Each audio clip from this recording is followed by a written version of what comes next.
YNW Melly went from SoundCloud sensation with hot bars to getting locked behind bars without bond. And it has raised questions. Is he innocent? Or is this a plot to end his career? Well, let's find out how it all started. On October 26, 2018, the YNW crew left the studio session in Florida around 2 a.m. Melly, Sack Chaser, Juvie, and Portland into the car, driven by Melly, and they were headed home. None of them were ready for the surprise ahead of them, as some unknown gunmen fired shots at them, hitting only YNW Sack Chaser and Juvie. Obviously, it was premeditated. But by who? Who wanted the rappers dead? Or was their target someone else in the car? 4 months after the shooting, YNW Melly was arrested as a suspect in the shooting of Sack Chaser and Juvie. On February 5th, 2019, he was whisked away to prison, and this was at the peak of his career.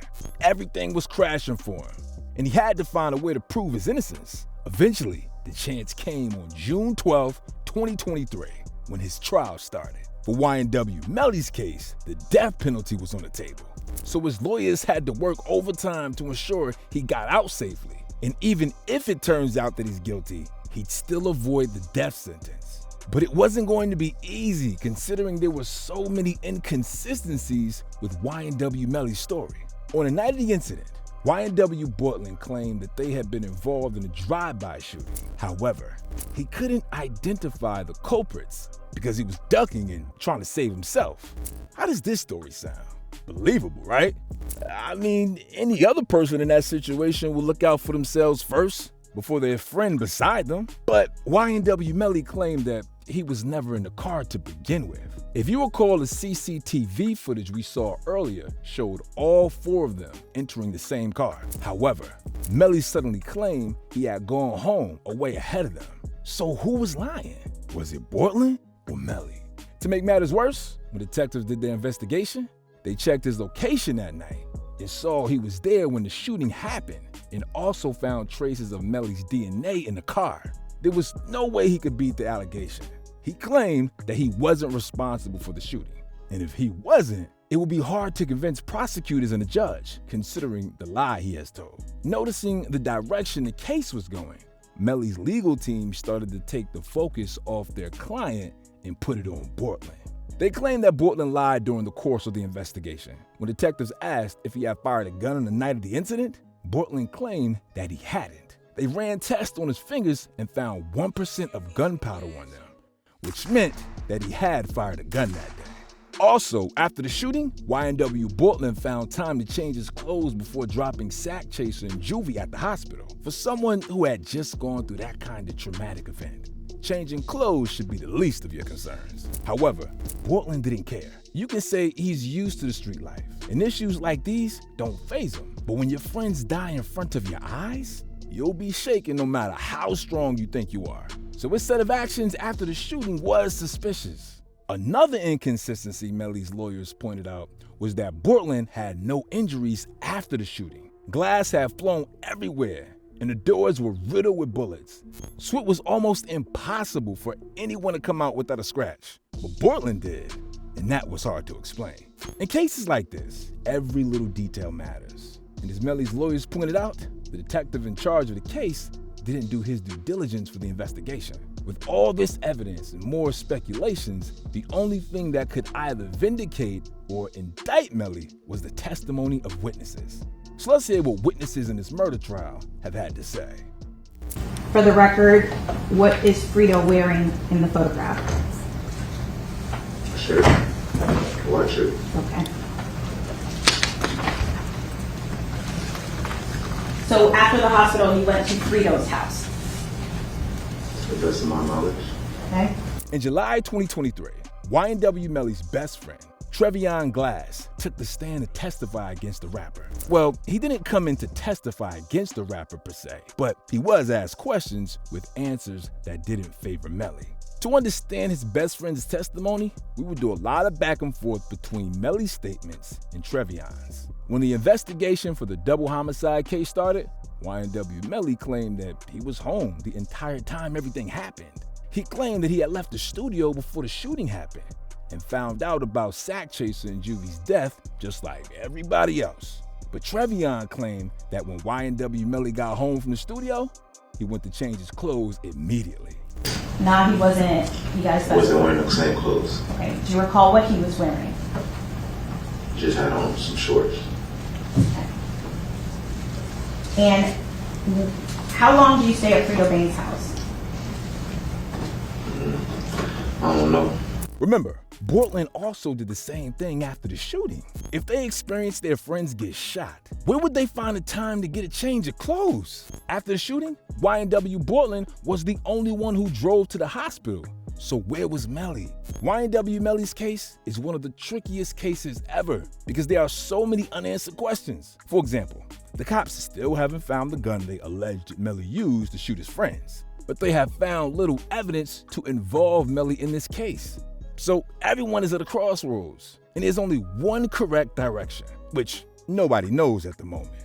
To prove Melly's innocent or guilt, the only person that can help is YNW Portland, because he was in a car during the shooting, but he was also arrested as an accomplice and placed under house arrest. He doesn't have an extensive criminal history when compared to Melly, so detectives aren't too focused on the possibilities of him being the perpetrator, since they claim the shooting happened from within the car.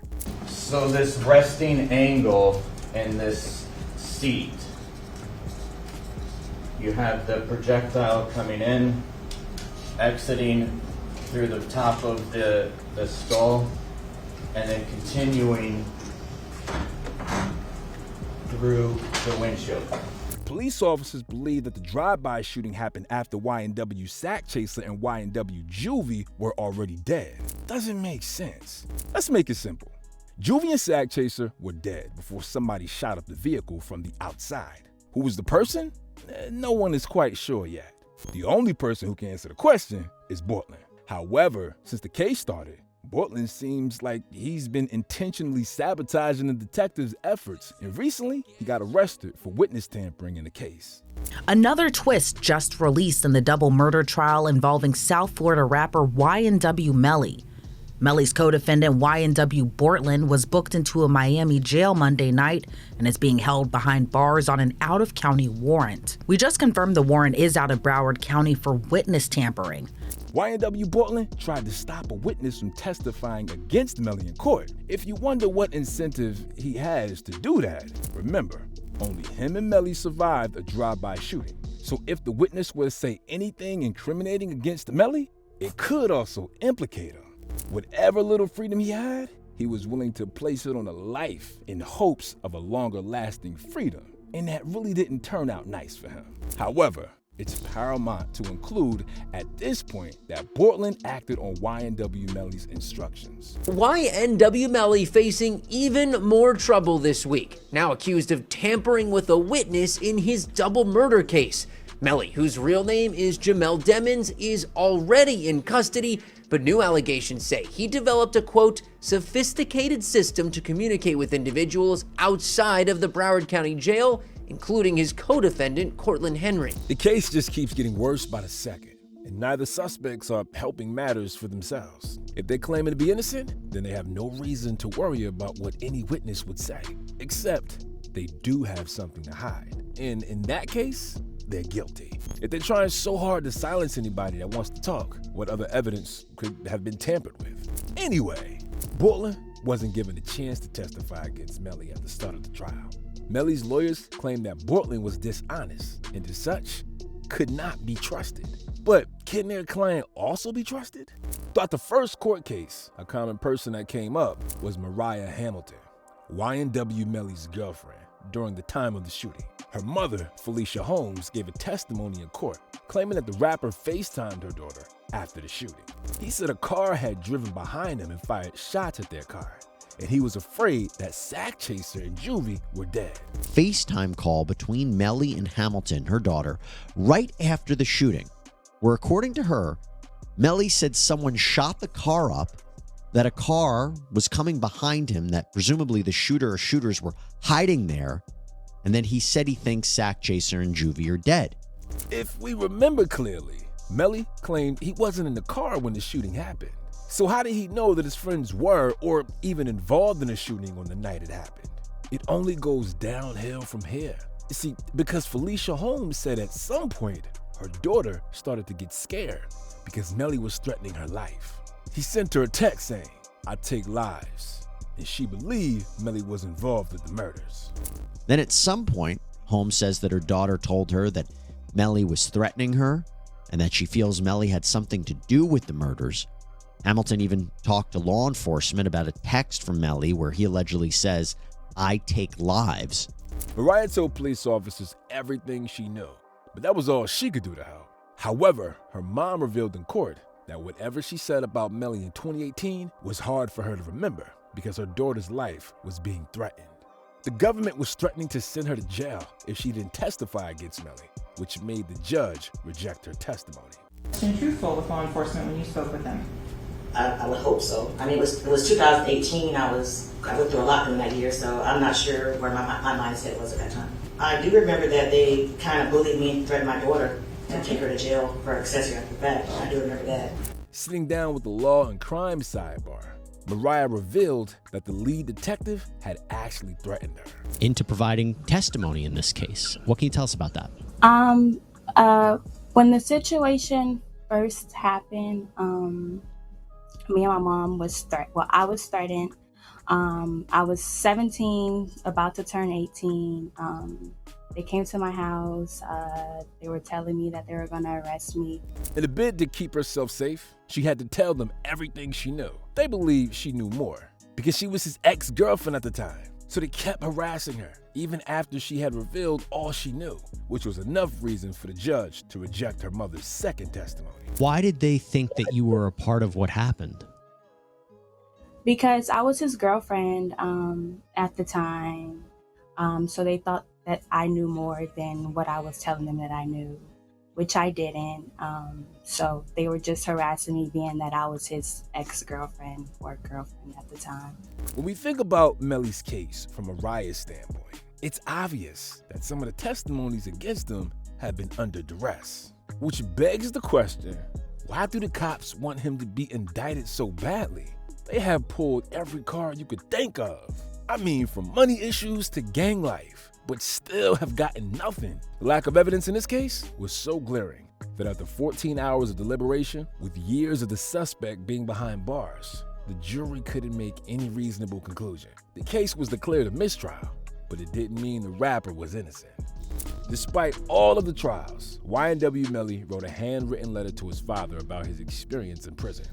In the letter that was posted on Twitter by Bryson Boom Paul, he wrote, "Listen, man, I don't hate you.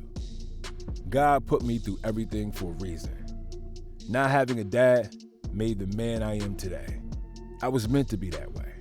I wouldn't change nothing about my life. Not even the last 4.5 years I spent in this dark. It made me a man. It's finally over though. I knew I wasn't getting by. I'd have to have a second mistrial. I ain't tripping. I'll be home this trial. God is working. I still remember everything."